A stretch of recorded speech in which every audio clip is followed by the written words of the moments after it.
समाकलन। ठीक है, तो क्वेश्चन नंबर हम लोग इसमें फर्स्ट लिखेंगे, और क्वेश्चन नंबर फर्स्ट है कि sin 2x। तो sin 2x जो फलन है इसका हम लोग को प्रति अवकलज निरीक्षण विधि से ज्ञात करना है। प्रति अवकलज को अभी हम एक नाम जानते हैं, इसी को हम लोग क्या बोलते हैं, समाकलन। ठीक है, समाकलन। तो प्रति अवकलज बोला जाए या इसी को हम लोग समाकलन भी बोल सकते हैं। तो समाकलन करना है, कुल मिलाकर के sin 2x का समाकलन कितने के बराबर आएगा। तो अगर निरीक्षण विधि से हल करना है तो हमको एक चीज़ चेक करना पड़ेगा कि किस फंक्शन का डिफरेंशिएशन करने पे, माने अवकलन करने पे जो अवकलज प्राप्त हुआ है sin 2x किस फंक्शन का हुआ है। तो अगर हम कहें सॉल्यूशन में कि अगर cos 2x का अगर आपने अवकलन किया होता तो हमको क्या मिलता, तो हमको पहले उस फंक्शन को सोच करके लिखना है।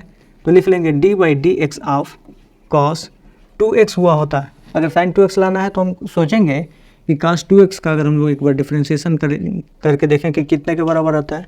तो cos 2x का डिफ्रेंशिएशन, cos का डिफ्रेंशिएशन कितने के बराबर होता है, तो माइनस sin थीटा के बराबर होता है। तो यहाँ से लिखेंगे तो माइनस sin 2x तो लिखेंगे, और फिर इसके एंगल का एक बार हम लोग डिफ्रेंशिएशन करेंगे तो 2x का डिफ्रेंशिएशन क्या मिल जाएगा, 2 मिल जाएगा। तो इसको इसके आगे ही मल्टीप्लाई में लिख दे रहे हैं, तो -2 लिख दिया। ठीक है, अब ज़रा समझिए, हमको केवल sin 2x लाना है और sin 2x यहाँ पे दिख भी रहा है, इसका मतलब -2 इधर एक्स्ट्रा दिख रहा है, इसको बराबर के इधर लाइए।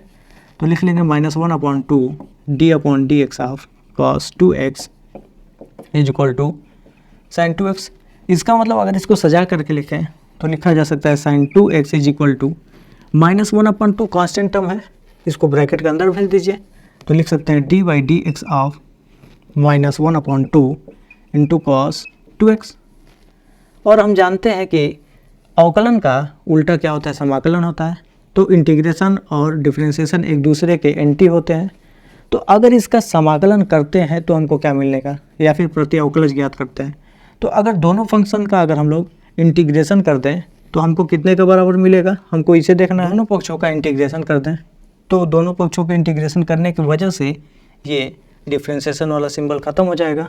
तो हम कह देंगे दोनों पक्षों का इंटीग्रेशन करने से, तो sin 2x का 2x रहेगा विद रिस्पेक्ट टू x, और यहाँ से इंटीग्रेशन और डिफरेंशिएशन दोनों सिंबल है एक साथ, तो -1/2 cos 2x लिख सकते हैं। तो हम ऐसे भी कर सकते थे, लेकिन आपके बुक में क्या दिया है कि डायरेक्ट इसको अगर हम लोग सॉल्व करें तो sin 2x का इंटीग्रेशन इतने के बराबर आ जाएगा, तो -1/2 cos 2x के बराबर। ये ऐसा क्यों हो रहा है, ये इसलिए कि इंटीग्रेशन और डिफरेंशिएशन एक दूसरे के एंटी हैं, एक दूसरे से कट के ख़त्म हो जाएंगे, तो हमको इतने का बराबर मिलेगा। तो हम कह सकते हैं अतः sin 2x का प्रति अवकलज निकालना था, तो लिख लेंगे प्रति अवकलज कितना आया है, तो -1/2 cos 2x, और ये इसका क्या हो जाएगा, आंसर हो जाएगा। ये इसका क्या हो जाएगा, आंसर। ठीक है, तो इसको नोट कर लीजिए। हम लोग इसका सेकंड क्वेश्चन देखते हैं।